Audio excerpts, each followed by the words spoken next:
mas-uuliyiinta maxkamadda guud ee dowlad deegaanka Soomaaliya mas-uuliyiinta jaamacadda Jigjiga ayaa kulan la qaatay arday maxkamadda ku xeelisay jaamacadda oo baranaya culuumta sharciga. Kulankan ay soo agaasitay maxkamadda guud ee dowlad deegaanka Soomaaliya ayaa waxaa ka soo qayb galay mas-uuliyiinta maxkamadda ugu horeeya gudoomiyaha maxkamadda iyo mas-uuliyiinta jaamacadda Jigjiga. Kulankan oo furay gudoomiyaha maxkamadda guud ee dowlad deegaanka Soomaaliya Mudane Cali Baaruud Sheekh Axmed ayaa ugu horeyn uga mahadnaqay ardayda garsoorka ka go'naanshaha iyo dhawaradayga marxaladii kala duwanaa ee ay soo mareen tan iyo intii lagu guda jiray geedi socodka xulashada oo ahayd mid muddo dheer socotay. Ujeedada kulankan ayaa dareen in la ogaado xaaladda barashada ardayda laga soo kala xidho 12 gobol iyo 60 meel magaalo. Deegaankooda tiradoodu dhantaa 327 arday ayaa loogu talagalay inay bartaan cilmiga garsoorka si ay wax uga qabtaan baahida ka jirta dhanka garsoorka ee deegaanka. Maanta oo taariikhdu tahay 19 bisha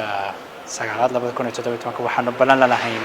ardaydii aanu dhawaan ku soo xareynay jaamacadda Jigjiga oo tiradoodu ay dhowr boqol gaarayso.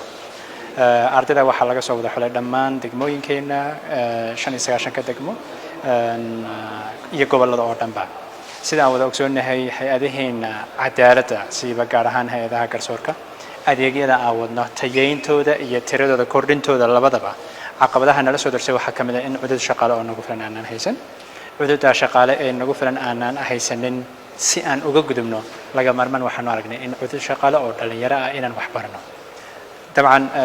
awooddeeda ma lahayn oo qorshaha ma noogu jirtay mise noogu ma jirin waa su'aal gaar ah laakiin maadaama tiir weyn ama caqabad weyn oo hortaalanahay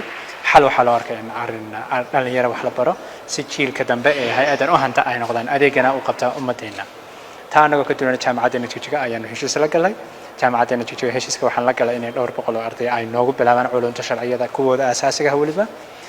shahaadada certificate-ka kadib ay sii wadan doonaan waxbarashadooda marka ardaydii aan xareynay ee jaamacadda heshiiska aan kula galay habka ay waxbarashada u wataan haddii caqabada ay jiraan waxyaabaha la soo darsay iyaga ku tabagalkooda geed socodka waxbarashada ay wataan arrin la xiriiday ayaan maanta annaga iyo mas'uuliyiinta jaamacadda oo uu hogaaminayay madaxweyne ku-xigeenka jaamacaddeena Mudane Cabdi Axmed ayaanu la yeelanay ardayda marka nuxurka ugu muhiimsan wuxuu ahaa waxbarashada sida ay wataan ku maxaa caqabadaha la soo darsay laba xagga ardayda maxaa dhaliila oo ka jira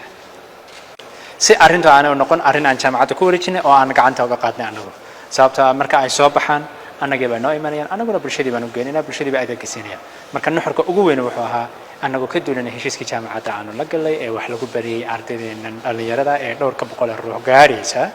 inaan ardayda ku tabagalno in waxbarashadooda ay si fiican u wataan haddii caqabado jiraan anaga jaamacadda iska shaqeynaa inaan xalino waxyaabaha caqabadaha sida uu geed socodku noogu socdo nuxurkaygu intaas waa hawl mahadsanid